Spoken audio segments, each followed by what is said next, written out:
नमस्कार। म धनगढी उपमहानगरपालिकाको नगर प्रमुख गोपाल हमाल। सर्वप्रथम त प्रधानमन्त्रीमा नियुक्त हुनुभएको सम्माननीय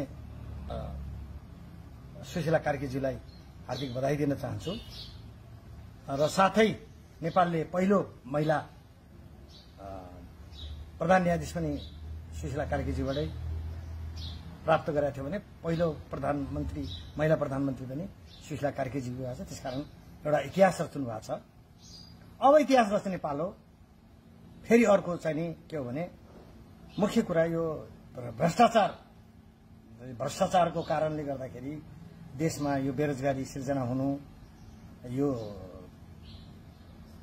देशमा चाहिँ नि के अरे चाहिँ नि विधिको शासन नहुनु मुख्य भनेको भ्रष्टाचार छ।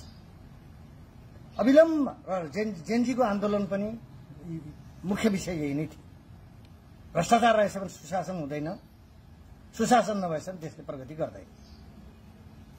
तसर्थ भ्रष्टाचार एक हप्ताभित्र कम्तीमा भ्रष्टाचारीहरूलाई अभियोगसहित यिनको सम्पत्ति राष्ट्रियकरण गर्ने, यिनीहरू अभियोग चलाउने, मुद्दा चलाउने, यिनीहरूलाई चाहिँ के अरे जेलमा हाल्ने काम गरियोस् भन्ने माग गर्न चाहन्छु। र साथै जति पनि शहीद हुनुभएको छ, शहीदको आँकडा एकदमै गलत आएको छ।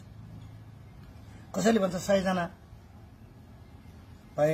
बिते, तर 51 को मात्रै आएको छ। अहिले सरकारले पुष्टि गरोस् कहाँ कहाँ कुन कुन जिल्ला कुन कुन ठाउँको व्यक्ति को कहाँमा शहादत प्राप्त गरे त्यसको सार्वजनिक गर्न पनि अनुरोध गर्न चाहन्छु। र घाइतेहरू अहिले घाइतेहरू के अवस्थामा छन्, उनको उपचारको लागि के भइरहेछ, कस्तो भइरहेछ हैन, कतिजना खतरामुक्त छन् अनि कतिजना चाहिँ वास्तवमा सिरियस छन्, यो चाहिँ एउटा चाहिँ अन्यलको वातावरण सृजना भावले नयाँ अन्तरिम सरकारको प्रमुख प्रधानमन्त्रीज्यूलाई अनुरोध पनि गर्न चाहन्छु कि यो पनि सार्वजनिक होस् भन्ने कुरा चाहिँ अनुरोध गर्दै यो कार्यमा सफलता मिलोस् भन्ने शुभकामना पनि दिन्छु।